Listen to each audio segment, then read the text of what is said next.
जादुई रक्षक। चौल गांव के लोग पास के जंगल की ओर गलती से भी नहीं जाते थे, जो गांव के उत्तरी छोर पर फैला हुआ था। जो जंगल दिखने में जितना शांत था, उतना ही रहस्यमयी भी था।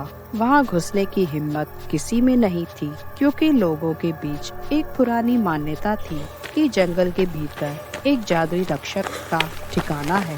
वो रक्षक किसी भी खतरे से गांव की रक्षा करता है, मगर उसकी छाया में जाना मतलब कि उसकी शक्तियों को चुनौती देने जैसा है। इसीलिए वहां जाने का कोई जोखिम नहीं उठाना चाहता था। गांव के लोग यह भी बताते थे कि सालों पहले इस जंगल में कुछ अनोखी रहस्यमयी घटनाएं घटी थीं, जिसके बाद से वहां के काफी लोग जंगल में हमेशा के लिए गुम हो गए थे। उनके परिवार वाले दुखी तो हुए, मगर किसी की भी हिम्मत नहीं हुई कि उन गुम हुए लोगों को जंगल में जाकर ढूंढ सके।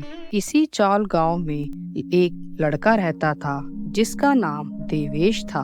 वह अपने दोस्तों से जादुई रक्षक के किस्से सुनता रहता और उसका मन जंगल के रहस्य को जानने के लिए बेचैन हो उठता था। अरे क्यों ना हम सब मिलकर जंगल में चलते हैं और उस जादुई रक्षक को ढूंढते हैं। क्या कहते हो दोस्तों? नहीं नहीं, हम नहीं जाएंगे। सुना है जो भी वहां जाता है वह हमेशा के लिए गुम हो जाता है। तुम लोग इतना डरते क्यों हो? देवेश एक बार जो ठान लेता था वह करके ही रहता था, चाहे कोई जितना भी मना क्यों ना करे। देवेश ने मन पक्का करके जंगल में जाने का फैसला किया और रात के अंधेरे में बिना किसी को बताए वह घर से जंगल के अंदर जाकर खुद उस जादुई रक्षक के रहस्य को समझने के लिए निकल पड़ता है। उसका मन काफी बेचैन था कि वो रक्षक आखिर कौन है और क्या है। वह धीरे धीरे जंगल के अंदर बढ़ रहा था। उस समय जंगल में अजीब अजीब से अलग अलग जानवरों की आवाजें आ रही थी, जो माहौल को और डरावना बना रही थी। जैसे ही देवेश जंगल के काफी अंदर पहुंच गया, उसके कानों में एक गूंज सुनाई देने लगी। आवाज हल्की सी गूंजती हुई उसके चारों ओर से आने लगी। यह वही आवाज थी जो उसे बचपन से डराती आई थी। उसे एक अजीब सी हवा का झोंका महसूस हुआ, जैसे कोई उसकी ओर आ रहा हो। अचानक उसके सामने एक विशालकाय छाया आकर खड़ी हो गई। उसका शरीर अंधेरे में बिल्कुल स्पष्ट नहीं दिख रहा था, मगर उसकी आंखें चमक रही थी। देवेश को समझ आ गया कि यही वह रहस्यमयी जादुई रक्षक है, जिसके किस्से उसके दोस्त और गांव वाले उसे सुनाया करते थे। देवेश ने अपनी हिम्मत को बनाए रखते हुए उससे पूछा, तुम कौन हो? तुम क्या सच में हमारे गांव की रक्षा करते हो?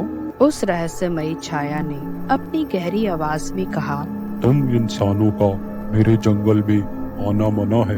यहाँ की शक्ति और रहस्य मेरे हैं। जो भी इस जंगल में आता है उसे मेरी शक्ति का सामना करना पड़ता है। मैं जानना चाहता हूँ कि तुम कौन हो और क्यों गांव के लोगों को डराते हो? मैं इस जंगल का संरक्षक हूँ। कई सालों पहले मुझे एक पुराने तपस्वी ने इस जंगल की सुरक्षा के लिए यहाँ तैनात किया था। यह जंगल अद्भुत शक्तियों का भंडार है, लेकिन ये शक्ति सिर्फ उन लोगों के लिए है जो इसके योग्य है। मेरे जंगल में घुसने वालों को परीक्षा से गुजरना होता है। कैसी परीक्षा? जंगल में हर दिशा में अलग अलग रहस्यमयी वस्तुएं बिखरी हुई हैं। हर वस्तु के पास पहुंचने के लिए तुम्हें अपनी समझ, साहस और बुद्धि का इस्तेमाल करना होगा। अगर तुम इसमें सफल रहे तो मैं तुम्हें इस जंगल का रहस्य बताऊंगा, लेकिन अगर असफल हुए तो तुम यहाँ से कभी भी बाहर नहीं जा पाओगे। मैं तैयार हूँ। इसके बाद जादुई रक्षक ने उसे कहा कि वहाँ पर एक पुरानी मूर्ति है, जिसके पास एक विशेष पत्थर छुपा हुआ है। वह पत्थर तुम्हें ढूंढ कर लाना है। यही तुम्हारी परीक्षा है। देवेश रक्षक की बताई हुई दिशा की तरफ बढ़ चला। जैसे ही वह वहां पहुंचा, उसे महसूस हुआ कि वहां हर चीज रहस्यमयी है। मूर्ति के पास पहुंचने पर उसने देखा कि वहाँ कोई पत्थर नहीं था, मगर ध्यान से देखने पर उसे दिखाई दिया कि एक पत्थर किसी सुराख में फंसा हुआ था।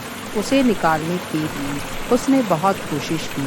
काफी समय के बाद देवेश ने उस पत्थर को हासिल किया और वापस रक्षक के पास पहुंचा। तुमने वाकई में बुद्धि और साहस का परिचय दिया है। अब तुम्हें अगली पहेली भी सुलझानी होगी। इस बार तुम्हें जंगल के पुराने पेड़ों के बीच स्थित एक जलकुंड की ओर जाना है। वहाँ कुछ खास निशान खोजने हैं। इस बार की परीक्षा में तुम्हारे धैर्य और साहस दोनों ही परखे जा रहे हैं। रक्षक का पहेली बताने पर देवेश उस जलकुंड को ढूंढने निकल पड़ा। रात गहरी होती जा रही थी, मगर देवेश ने हिम्मत नहीं हारी। आखिरकार उसने जलकुंड खोज ही लिया। उस जलकुंड के पास कुछ अद्भुत रत्नों का झुंड पाया, जो एक रहस्य को छुपाए हुए थे। वह जैसे ही उन रत्नों को उठाने लगा, अचानक तेज हवा का झोंका आया और पानी के नीचे से एक चेहरा उभर आया। चेहरे ने देवेश को रोकते हुए पूछा, क्या तुम इस जंगल के असली रहस्य के लिए तैयार हो? हाँ, मैं तैयार हूँ। इतना कहकर देवेश आगे की ओर बढ़ गया। अब वह हर परीक्षा को उत्तीर्ण कर आखिरी बार उस रक्षक के सामने खड़ा हुआ। अब रक्षक ने अपनी असली पहचान बताई। उसने कहा, मैं एक पुराना योद्धा हूँ, जिसे कई सालों पहले इस जंगल की सुरक्षा के लिए यहाँ तैनात किया गया था। यह जंगल अपने भीतर प्राचीन शक्तियों और रहस्यों को समेटे हुए है। यहाँ की ऊर्जा गांव की रक्षा करती है, मगर इंसानों की गलतियों और उनके लालच से यह जंगल धीरे धीरे कमजोर होता जा रहा है। इसीलिए मैं तुम्हें यहाँ की हिफाजत करने का जिम्मा सौंपता हूँ। देवेश को यह समझ आ गया था कि यह जादुई रक्षक सिर्फ एक भयावह कहानी नहीं, बल्कि गांव और प्रकृति को सुरक्षित रखने की एक चतुर रणनीति थी। वो गांव के लोगों को बताने गया कि जंगल और उसकी शक्तियों का आदर करना कितना महत्वपूर्ण है। देवेश ने गांव के लोगों को जंगल के प्रति जागरूक किया और हर किसी ने जादुई रक्षक की कहानी को एक चेतावनी की तरह समझा।